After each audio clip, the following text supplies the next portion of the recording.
السلام علیکم اسٹوڈنٹس. امام غزالی آپ نے پڑھ لیا ہے تو آج ہم سٹارٹ لینے لگے ہیں ابن خلدون کی ایجوکیشنل فلسفی.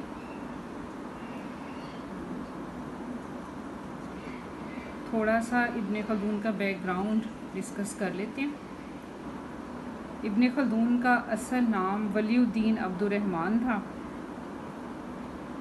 انہوں نے اپنی ایجوکیشن کا سٹارٹ حفظ قرآن سے لیا. اسٹوڈنٹس اسی لیے دیکھیں وہ ایک اچھے مسلم مفکر بھی بنے. ان کی ساری ایجوکیشن تیونس میں ہوئی اور ان کو جن علوم اور مضامین پر عبور حاصل تھا ان میں لغت ہے، شعر و شاعری، فقہ، حدیث.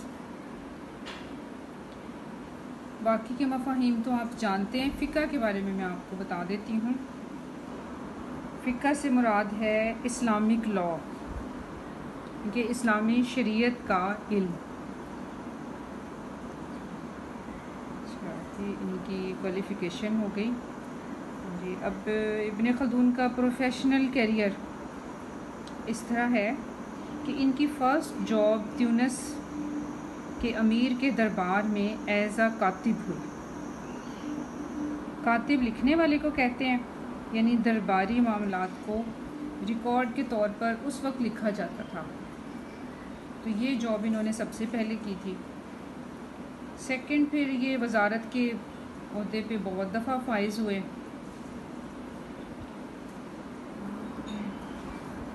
ایز اے ٹیچر جامعہ ازہر میں کام کیا اور وہاں پہ سیکنڈ ایئر یہ جو سبجیکٹ پڑھاتے تھے وہ فقہ ہی تھا.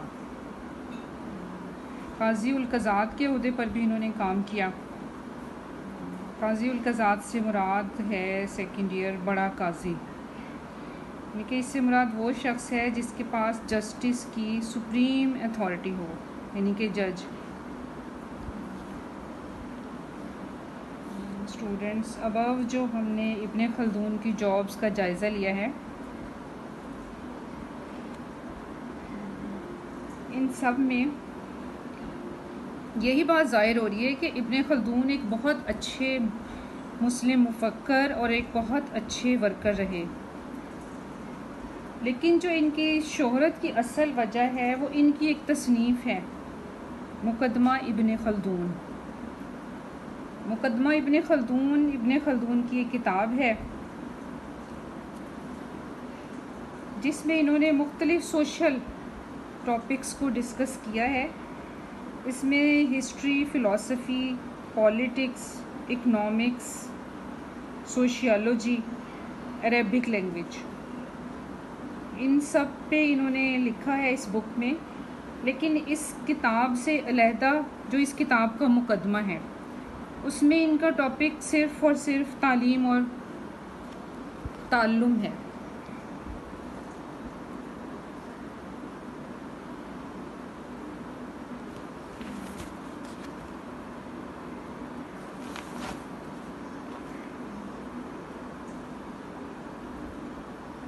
سٹارٹ میں یہ ان کی کتاب کا ایک مقدمہ تھی، لیکن بعد میں اس کو ایک مکمل اور الگ کتاب کی حیثیت دے دی گئی.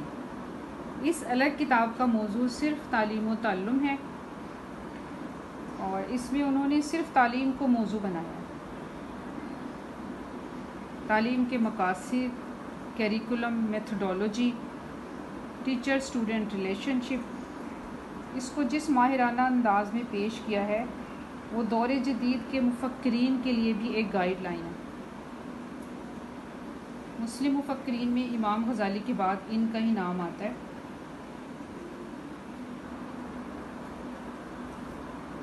سیکنڈ ایئر ابن خلدون کے تعلیمی نظریات کی ایک خاص بات جو نمایاں ہے، جو باقی کسی مفکر نے پیش نہیں کی، وہ ان کا کنسیپٹ ہے انسانی فطرت کا سیکھنے کا تقاضا. تو اس میں آپ کو ایکسپلین کرنے کی 2 پوائنٹس ہیں کہ فطرت کس کو کہتے ہیں اور سیکھنے کا تقاضا کیا ہے، اور انسانی فطرت کے سیکھنے کے تقاضے سے کیا مراد ہے. فطرت کسے کہتے ہیں سیکنڈ ایئر؟ فطرت nature, basic features of some thing, qualities جو بائی برتھ آپ میں ہوں.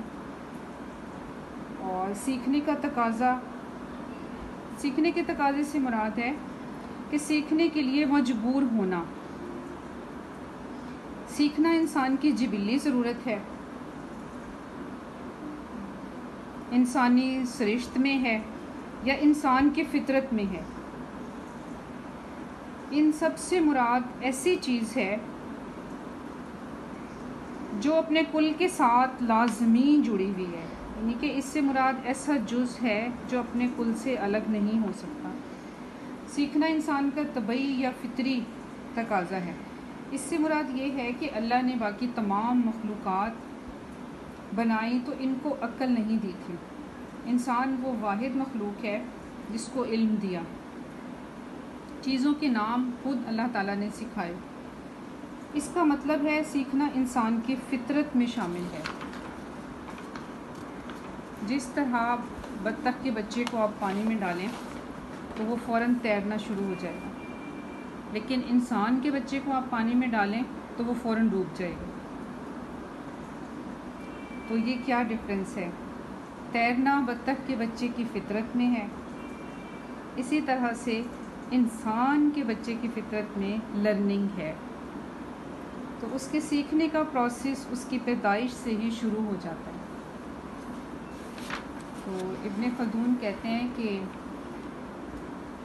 انسان فطری طور پر مجبور ہے کہ وہ سیکھے،